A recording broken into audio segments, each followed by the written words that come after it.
Hello everyone and welcome back to another episode of Lego Moc review here on the SW Bricks and Figs channel. If this is the first time you're seeing one of these episodes, this is the series where I basically showcase all the best MOCs, both Lego Star Wars and of other themes that I find out there on the internet, as well as going through all the best MOC building series that are currently going on YouTube, and then finally showcasing all of the MOCs that you guys send in to me. If you want your MOC featured in the next episode, of course, drop me a message on Instagram. There'll be a link in the top comment of the comment section down below, and whilst you're down there, make sure to check out the description of the video to see links to every single builder that was featured in this episode. But I think it's just about time to get into section 1, which is the featured MOCs, and the first one up on the list is absolutely incredible. It is the Occupation of Batuu by Bricks Lab Official and the Dark Times group, as well as Rebel Lug in there as well. So this was a huge collaborative build done by Malin Garrick, Luca S Projects, Brick 4, Lego Fordo, H2 Bricks, Dogma, Lego Earth Productions, Lego Fanboy and Witchard, and this is an absolutely unbelievable MOC. You can see the huge juggernaut off to the left.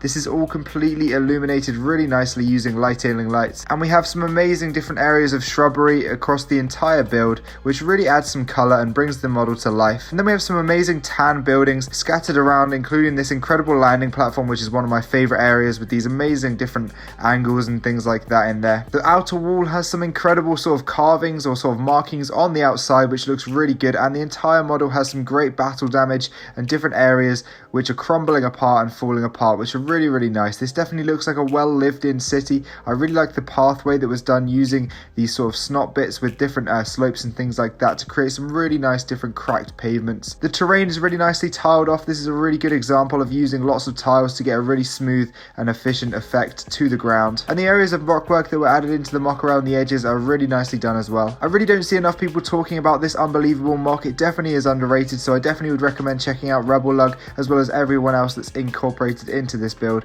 including the Dark Times group. They all have some amazing projects that they work on. I love these small towers on the front of the build, as well as just all the different curved angles and things like that. I think it turned out incredibly and really did work well to create this entire Batuu scene. Anyone who was lucky enough to see this at a convention was honestly so blessed. I would love to have seen this, but I think it was an incredible collaboration, and it's a really good example of how lots of builders can come together to create one seamless and clean MOC, and clearly tons of time was put into making everything fit together and flow seamlessly between each builder. The second MOC up on the list is this really smooth MOC called Ender Scrolls by Zeno Murphy, and it basically has this giant statue of this sort of head, looks like some sort of bird or something like that in the middle, and it has some really nice flowing textures running all the way down. You can see the entire base of the MOC is made using the snot technique, and it really flows well with this dark tan, very slightly bending to create this lovely smooth slope going down the MOC. And then there's a really seamless transition into the water at the bottom, which is made using some sand green and then flowing into some light blue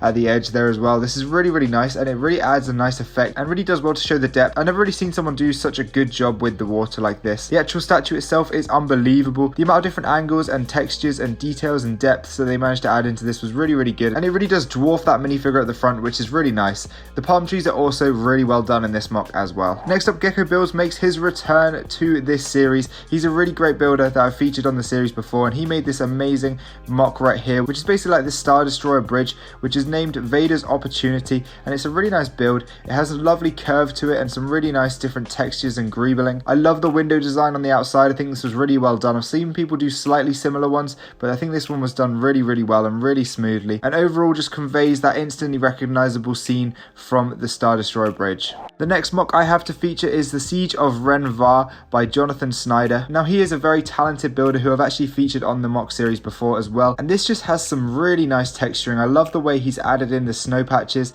and this is definitely a planet I would love to build in the future. It's a really cool planet. I definitely think it's underrepresented in Star Wars as a whole. I really love the architecture on these buildings. I think they look really good, and the different details and stuff like that is really nicely added in. Overall, this is just a fantastic Old Republic themed MOC. I love that explosion on the top left, and the sparsity of the snow really does make it nice and sets it apart from other snowy MOCs such as Hoth. The final MOC that I will be including in section 1 of this episode of MOC Review is this Once Upon a Time MOC by Hellboy Bricks. Now, this is an absolutely unbelievable MOC, and it's a really nice, unique MOC that I haven't seen anything similarly to in the past. And it's a really nice, unique MOC with that book and the castle emerging from the pages. I think this is just phenomenal. I genuinely don't know how the builder's imagination came to this, but it looks unbelievable. We have the text on the left-hand side with the Once Upon a Time, and then we have the book set at an angle as if someone's reading it with that page sort of holder. in the middle. And then of course on the right we have the giant castle, which in and of itself is a huge and amazing build. I love the roof techniques. I love that brown for the roof. I think it's a really nice accent color. The towers are all slightly different and unique, and they're all different heights, which makes a really nice 4 sort of posts on either side. My favorite being the round one in the back corner. The nice blue door makes a really nice accent color on the front, as well as the techniques used to make the arch is really nice as well. The rock work is definitely something that's understated on this mock. It's incredible and it really fits well with the actual book itself. I don't know how he managed to fit this in. It looks so seamless and really works well for this mock. I love the different details on the outsides of the walls, including the different crenulations and different details on the outside. I think this looks really nice, as well as the abundance of olive green which is scattered around. These are definitely not easy pieces to come by, and they're really nice pieces, and they definitely add a nice accent to the greys that are found within the castle. Overall, I just can't understand how he managed to get these angles into the mock whilst also incorporating it into the actual book itself, and it's such a unique idea. It might be one of the best mocks I've seen in 2021. Let me know what you think of this mock, and let me know what you thought of all the different mocks that I featured in section 1, but it's time to now move on to section 2 of mock review. Now the first mock up on this list is actually a very underrated one that I definitely should have included sooner. Now this is a series by Brickmad Sam in which he's recreating Batuu in Lego, and it's basically the galaxy's edge sort of scene, and it's really nice. He has some incredible techniques to get that curved building, and the rock work again is really nice. I'm definitely enjoying following this series now, and I definitely wish I'd started watching it earlier, but I do think this is going to be a really big and really impressive mock, and I can't wait to see more from him. The next mock is actually just one that just finished, and it's a series I believe I've featured in this mock review before, and it is in fact the Battle of Viabana by Brickanics. Now this is a really awesome mock. The actual video itself is really well done. I loved how he set up 2 different scenes in the finale, and it was a really great series to follow along as a whole. I love the use of olive green. There's some great buildings in this mock, as well as some awesome cinematography in the actual video. Definitely worth a watch, and he's actually so close to 1,000 subscribers whilst I'm recording this video, so make sure you go drop him a sub and check out his channel.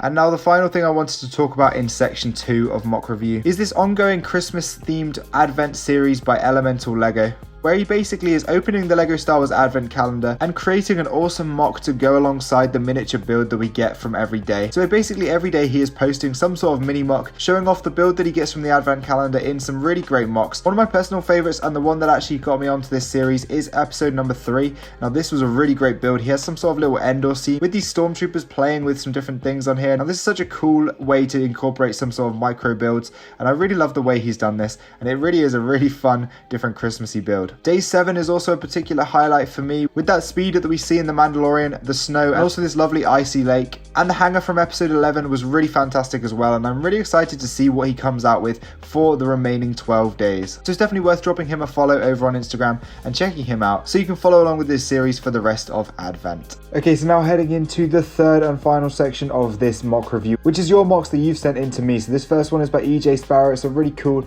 AAT build. It looks really nice. Next up we have Jason with this awesome clone base mock. This is really big, really awesome. Has some cool fighter tanks and some great AT-ATs and just some great designs in general.